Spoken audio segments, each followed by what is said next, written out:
ಸಂಯುಕ್ತ ಕರ್ನಾಟಕ ವೀಕ್ಷಕರಿಗೆ ಸ್ವಾಗತ. ನಾನು ವೈಷ್ಣವಿ. ಇವತ್ತಿನ ಸಂಯುಕ್ತ ಕರ್ನಾಟಕ ದಿನಪತ್ರಿಕೆಯಲ್ಲಿ ಏನೇನೆಲ್ಲ ಹೆಡ್ಲೈನ್ಸ್ ಇದೆ ಅನ್ನೋದನ್ನ ನೋಡ್ತಾ ಹೋಗೋಣ. ಡೊನಾಲ್ಡ್ ಟ್ರಂಪ್ ರೀತಿ ಬಂಗಾಳದಲ್ಲಿ ದೀದಿ ಹುಚ್ಚಾಟ, ನಾನ್ ಕುರ್ಚಿ ಬಿಡಲ್ಲ ಎಂದ ಮಮತಾ ಬ್ಯಾನರ್ಜಿ. ಮೋಸ ಮಾಡಿ ಬಿಜೆಪಿ ಗೆದ್ದಿದೆ, ಹೀಗಾಗಿ ನಾನು ಸೋತಿಲ್ಲ ಎಂದು Bangala CM ಬಿಗಿಪಟ್ಟು.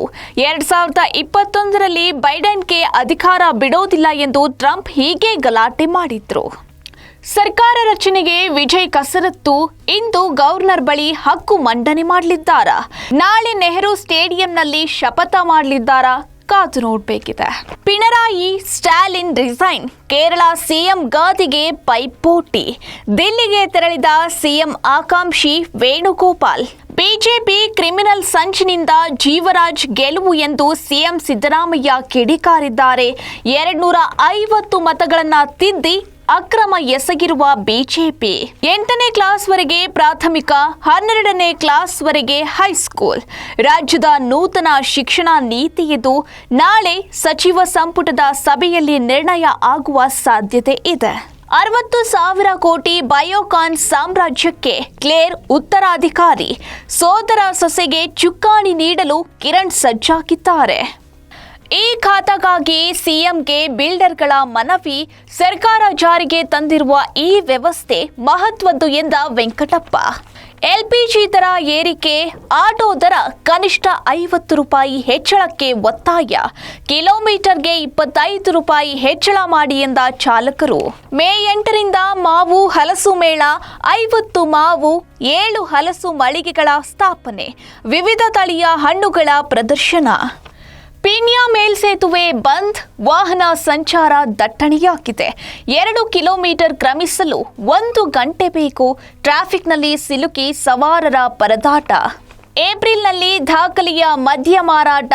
Whisky, brandy, rum, ಜಿನ್ ಸೇರಿ 68.17 ಲಕ್ಷ ಬಾಕ್ಸ್ ಮಾರಾಟವಾಗಿವೆ. ಬೆಂಗಳೂರಲ್ಲಿ 14.75 ಕೋಟಿಯ ಡ್ರಗ್ಸ್ ವಶ ಮಾಡಿಕೊಳ್ಳಲಾಗಿದೆ. ಪ್ರತ್ಯೇಕ ಪ್ರಕರಣ.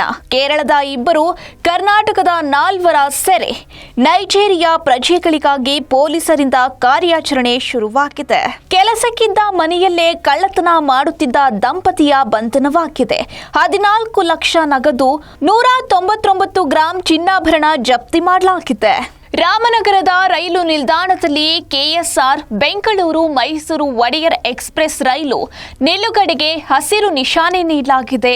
ಚತುಷ್ಪಥ ರೈಲ್ವೆ ಹಳಿ ಅಭಿವೃದ್ಧಿ ಕಾಮಗಾರಿಗೆ ಕ್ರಮ ಕೈಗೊಳ್ಳಲಾಗಿದೆ. ಪಂಚರಾಜ್ಯ ಚುನಾವಣೆಯಲ್ಲಿ ಗೆಲುವು, ಬಿಜೆಪಿಯಿಂದ ಸಂತಸ ವ್ಯಕ್ತವಾಗಿದೆ. ಪಶ್ಚಿಮ ಬಂಗಾಳ, ಅಸ್ಸಾಂ ಚುನಾವಣಾ ಫಲಿತಾಂಶ ರಾಜ್ಯಕ್ಕೆ ದಿಕ್ಸೂಚಿ. ಕೆಆರ್ಎಸ್ ಕಾರ್ಯಕರ್ತರಿಂದ ಪ್ರತಿಭಟನೆ ಬಗ್ಗೆ ಶಾಸಕರ ಜೊತೆ ಚರ್ಚೆ ಮಾಡಲಾಗಿದೆ. ಅಧಿಕಾರಿಗಳ ವಿಳಂಬ ಧೋರಣೆಗೆ ವಿರೋಧ ವ್ಯಕ್ತವಾಗಿದೆ. ಬಿಜೆಪಿಗೆ ದಕ್ಷಿಣ ಭಾರತ ಹೆಬ್ಬಾಗಿಲು ತೆರೆದ ಕಟ್ಟಾಳು ಯಡಿಯೂರಪ್ಪ ಅವರು. 1.28 ಲಕ್ಷ ಮಂದಿ ಹಾಲು ಉತ್ಪಾದಕರಿಗೆ ಸಿಗಲಿದೆ ಲಾಭಾಂಶ. ಬಮೂಲ್ ಗಳಿಸಿದ ಲಾಭದ 60.43 ಕೋಟಿ ರೂಪಾಯಿ ಹೈನುಗಾರಿಕೆ ಮಾಡುವ ರೈತರಿಗೆ ಹಂಚಲು ನಿರ್ಧಾರ ಮಾಡಲಾಗಿದೆ. ಪಾತಾಳ ಕಂಡ ತುಂಗಾಭದ್ರಾ ಜಲಾಶಯ, ತೀವ್ರ ಆತಂಕ ವ್ಯಕ್ತವಾಗುತ್ತಿದೆ. ಮುಂಗಾರು ಪೂರ್ವ ಕೈಕೊಟ್ರೆ ಕುಡಿಯುವ ನೀರಿಗೂ ಸಂಕಷ್ಟ. 10 ಟಿಎಂಸಿಗೆ ಇಳಿದ ನೀರಿನ ಮಟ್ಟ. 3-4 ತಿಂಗಳಿಂದ ನರೇಗಾ ನೌಕರರಿಗೆ ವೇತನವಿಲ್ಲ. ಯೋಜನೆ ಹೆಸರು ಬದಲಾದರೂ ಸಂಬಳವಿಲ್ಲ. ಕುಟುಂಬಗಳು ಬೀದಿಗೆ ಬೀಳುವ ಸ್ಥಿತಿ ಎದುರಾಗಿದೆ. ತಾಯಿ ಹೃದಯದಿಂದ ದುಡಿದ ಬಿಎಸ್ವೈ, ದಶಕಗಳ ಕಾಲ ನಿಕಟ ಸಂಪರ್ಕ ಹೊಂದಿರುವ ಶ್ರೀರಾಮುಲು ಮನದಾಳದ ಮಾತು ಇದು. ಕಾಂಗ್ರೆಸ್ನದ್ದು ಗೃಹಲಕ್ಷ್ಮಿಯಲ್ಲ, ಚುನಾವಣಾ ಲಕ್ಷ್ಮಿ ಎಂದ ಬಿವೈ ವಿಜಯೇಂದ್ರ ಅವರು. ಕೇರಳದಲ್ಲಿ ಕಾಂಗ್ರೆಸ್ ಗೆದ್ದ ಬಳಿಕ ಇವಿಎಂ ಸರಿಯಾಯಿತು ಎಂದ ವಿ ಸೋಮಣ್ಣ. ಶಾಸಕ ಜೀವರಾಜ್ಗೆ ಪ್ರಮಾಣ ವಚನ ಬೋಧಿಸಲು ರಾಜ್ಯಪಾಲರಿಗೆ ಮನವಿ ಮಾಡಲಾಗಿದೆ. ಪ್ರಮಾಣ ವಚನ ತಡ ಮಾಡಿದರೆ ಸ್ಪೀಕರ್ ವಿರುದ್ಧ ಹೋರಾಟ ಮಾಡುತ್ತೇವೆ ಎಂದ ಅಶೋಕ್.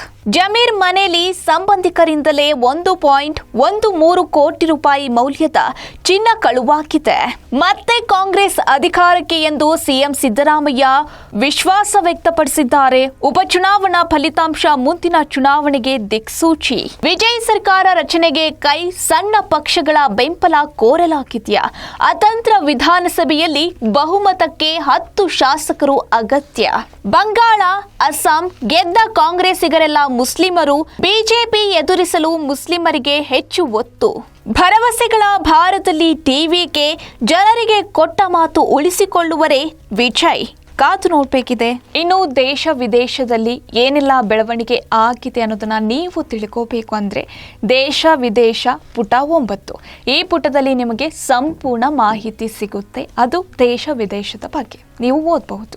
ಇನ್ನು IPL ಟೈಮ್ ಸಂಜು ಆಟಕ್ಕೆ ಡೆಲ್ಲಿ ನಜ್ಜುಗುಜ್ಜಾಗಿದೆ. ಚೆನ್ನೈ 8 ವಿಕೆಟ್ಗಳ ಜಯ, ಕ್ಯಾಪಿಟಲ್ಸ್ಗೆ ಹೀನಾಯ ಸೋಲು. RCBಯ ಫಿಸಿಯೋ ನಿವೃತ್ತಿ ಇವಾನ್ಗೆ ಕೊಹ್ಲಿ ಬೀಳ್ಕೊಡುಗೆ ಕೊಟ್ಟಿದ್ದಾರೆ. ಇದಾಗಿತ್ತು ಇವತ್ತಿನ ಸಂಯುಕ್ತ ಕರ್ನಾಟಕ ದಿನಪತ್ರಿಕೆಯ ಹೆಡ್ಲೈನ್ಸ್. ಇನ್ನಷ್ಟು ಸಮಗ್ರ ಸುದ್ದಿಗಳಿಗಾಗಿ ಓದಿ ಸಂಯುಕ್ತ ಕರ್ನಾಟಕ ದಿನಪತ್ರಿಕೆ.